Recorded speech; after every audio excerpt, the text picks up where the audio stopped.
નમસ્કાર વિદ્યાર્થી મિત્રો, વંદે ક્લાસીસ યુટ્યુબ ચેનલમાં આપનું હાર્દિક સ્વાગત છે। આજના વિડીયોમાં આપણે ધોરણ 9ના ગણિત વિષયના પ્રથમ પરીક્ષા માટેની નવી જે આવેલી છે બ્લુપ્રિન્ટ એ જોવાના છે। તમારા માટે આ વિડીયો ખૂબ અગત્યનો છે। આ બ્લુપ્રિન્ટ છે ગુજરાત બોર્ડ દ્વારા જે નવી જાહેર કરાયેલી છે 30% હેતુલક્ષી આધારિત એ બ્લુપ્રિન્ટ આ છે।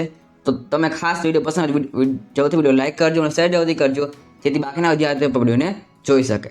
આપણી આ ચેનલ પર છે ધોરણ 9ના પ્રથમ પરીક્ષા માટેના બધા વિડીયો બનાવવામાં આવે છે।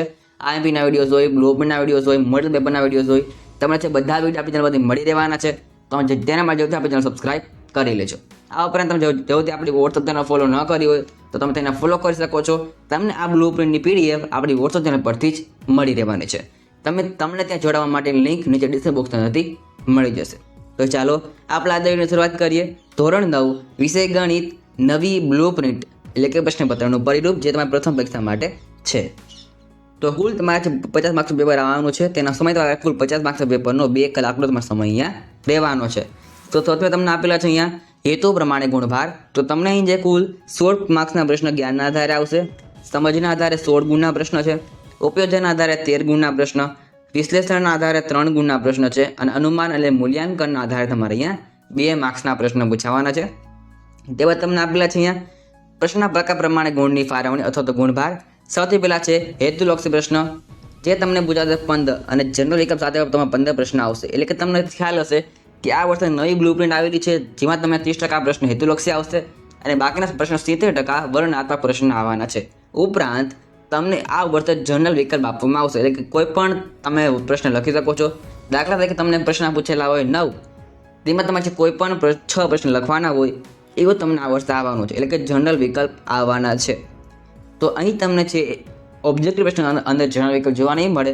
તમને 15 પ્રશ્ન પૂછાતો હેતુલક્ષી પ્રશ્ન એ તમને 15 જ લખવાના રહેશે, તેના ગુણ તમારી આ 15 છે। ત્યારબાદ ટૂંકા પ્રશ્ન, જે તમને કુલ 6 પૂછાવાના છે જનરલ વિકલ્પ વિના, પણ જનરલ વિકલ્પ સાથે તમારે જેના છે 9 સવાલ પૂછાવાના છે। એટલે તમારે 9માંથી કોઈ પણ 6 સવાલ લખવાના છે, તેના ગુણ તમારે 12 છે, એટલે એક સવાલ તમારે 2 ગુણનો પૂછાશે।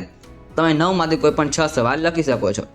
ત્યારબાદ ટૂંકા પ્રશ્ન 2, જે તમને કુલ 8 આપેલા હશે પેપરની અંદર, તમારે તેમાંથી કોઈ પણ 5 છે જવાબ લખવાના છે, તેના ગુણ તમારે 15 છે, એટલે કે એક સવાલ તમારે અહીંયા 3 માર્ક્સમાં પૂછાશે। ત્યારબાદ વિસ્તૃત પ્રશ્ન, તમને કુલ 3 આપેલા છે પેપરની અંદર, તેમાં તમને જે સારા આવડતા કોઈ પણ તમારે 2 સવાલ 3માંથી 2 લખવાના છે।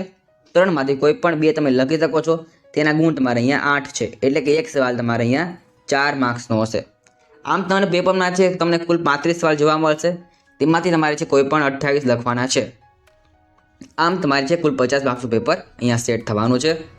તેવા તમને આપેલા છે અહીંયા પ્રકરણ પ્રમાણે ગુણભાર, એટલે કે ચેપ્ટર વાઇઝ તમને અહીંયા ગુણભાર આપેલા છે। સૌથી પહેલાં ચેપ્ટર નંબર 1ની વાત કરીએ સંખ્યા પદ્ધતિ, એ તમારે કુલ ચેપ્ટર 10 ગુણનું છે।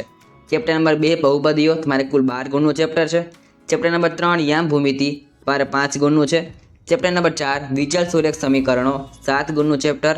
5મું ચેપ્ટર યુક્લિડી ભૂમિતિનો પરિચય, એ પણ કુલ 4 ગુણનું ચેપ્ટર છે। ચેપ્ટર નંબર 6 રેખાઓ અને ખૂણાઓ, એ તમારે કુલ 12 ગુણનું ચેપ્ટર છે। તો તમારે જે કુલ ચેપ્ટર નંબર 1 થી 6 એક્ઝામમાં આવવાના છે, ફર્સ્ટ એક્ઝામમાં તમે અહીં છે તેનો સિલેબસ પણ ખ્યાલ આવી ગયો હશે। તો તમારે આ છે ટાઈપનું જે પેપર આવવાનું છે, તો તમે જરૂરથી આનો સ્ક્રીનશોટ લઈ લેજો, તમને આ જરૂરથી કામમાં લાગશે। આગળ વાત કરીએ, અહીં તમને આપેલી સંપૂર્ણ પેપર સ્ટાઇલ આપેલી છે। તમારા પેપરનું સ્ટ્રક્ચર એટલે કે માળખું તમારે કઈ રીતે લેવાનું છે, પેપરનું માળખું એ તમને આપેલું છે અહીંયા પ્રશ્નપત્રનું માળખું તમે જોઈ શકો છો। તો વાત કરીએ આપણે સેક્શન નંબર એની, તેમાં તમારે જે પ્રશ્ન નંબર 1 થી લઈને 15 સુધીના પ્રશ્નો હેતુલક્ષી પ્રકારના પ્રશ્ન આવશે। એટલે કે તમને જે કુલ વિભાગ એ 15 ગુણનો છે, એમાં તમારે શું આવશે તો કે આપણે જોઈ લઈએ વારા ફરતી। સૌથી પહેલા આવશે પ્રશ્ન નંબર 1 થી 4 સુધીના બહુ વિકલ્પ વાળા પ્રશ્નો, એટલે કે તમને MCQ પૂછાશે પ્રશ્ન નંબર 1 થી 4 સુધીના MCQ। ત્યારબાદ પ્રશ્ન નંબર 5 થી 8માં તમને ખાલી જગ્યા આવશે, એ પણ વિકલ્પવાળી।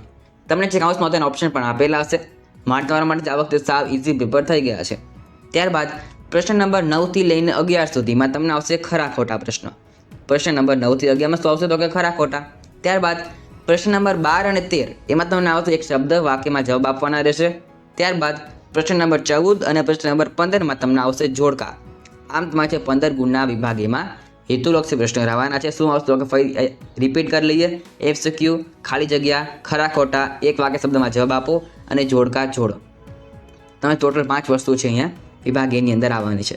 સેક્શન બીની વાત કરીએ ત્યારબાદ, જે તમારે કુલ 12 ગુણનો વિભાગ છે, એમાં તમારા પ્રશ્નનો ક્રમ રહેશે 16થી લઈને 24 સુધીના પ્રશ્ન સેક્શન તમારે બીમાંથી આવવાના છે. એમાં તમને આવશે અહીં તમને કુલ 9 પ્રશ્નો આપેલા હશે. તમારે તેમાંથી કોઈ પણ 6 ધ્યાન રાખજો કે કોઈ પણ 6ના છે જવાબ લખવાના છે. દરેકના તમારે અહીંયા 2 ગુણ રહેશે. સેક્શન સી ની વાત કરીએ જે તમારે કુલ 15 ગુણો છે. એમાં તમારો ક્રમ રહેશે 25થી લઈને 32 સુધીના પ્રશ્ન. અહીં તમને 8 સવાલ આપેલા હશે, તેમાં તમારે કોઈ પણ 5 સવાલ લખવાના છે.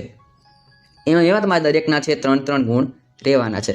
સેક્શન નંબર ડી ની વાત કરીએ એમાં તમારે 8 ગુણનો વિભાગ છે. સેક્શન નંબર ડી તે તમારે ક્રમ રહેવાનો છે 33થી લઈને 35 સુધીનો. એમાં તમને કોઈ પણ 2 સવાલ લખવાના, તમને 3 આપેલા છે પ્રશ્ન. એમાં તમારે કોઈ પણ 2 જે તમને આવડતા હોય કોઈ પણ 2 લખવાના રહેશે. તેના ગુણ તમારે 4 રહેશે. એ તમારે કુલ 8 ગુણનો વિભાગ છે. 2 તમને પ્રશ્ન લખવાના છે, પ્રત્યેકના તમારે 4 ગુણ છે. કુલ તમારે વિભાગ 8 ગુણનો થશે. તો આ તમારે ગણિત વિષયનું છે સંપૂર્ણ પેપર સ્ટાઇલ રહેવાની છે. તમને એક નોંધ આપેલી છે કે પ્રથમ પરીક્ષા માટેનો અભ્યાસક્રમ તમારે અહીં શું રહેશે તો કે જૂનથી સપ્ટેમ્બર માસ સુધી અભ્યાસક્રમ જ રહેવાનો છે. કેટલો છે? જૂનથી સપ્ટેમ્બર માસ સુધીનો અભ્યાસક્રમ. મેં તમને આગળ જણાવ્યું તમારે ચેપ્ટર નંબર 1થી લઈને 6 ચેપ્ટર તમારે ફર્સ્ટ એક્ઝામમાં આવશે. જરૂર તમે એ વાત ધ્યાનમાં રાખજો. તો આ હતી ધોરણ 9ની છે ગણિત વિષયની ફર્સ્ટ એક્ઝામની બ્લુ પ્રિન્ટ. તમને જો વિડીયો ગમ્યો હોય તો વિડીયો લાઇક કરજો, શેર જલ્દી કરજો અને ખાસમાં ખાસ વિડીયોને શેર કરો અને ચેનલને સબસ્ક્રાઇબ કરજો. તો આજના માટે આટલું જ. મળશું નેક્સ્ટ વિડીયોમાં. Thanks for watching. All the best. જય હિન્દ. વંદે માતરમ.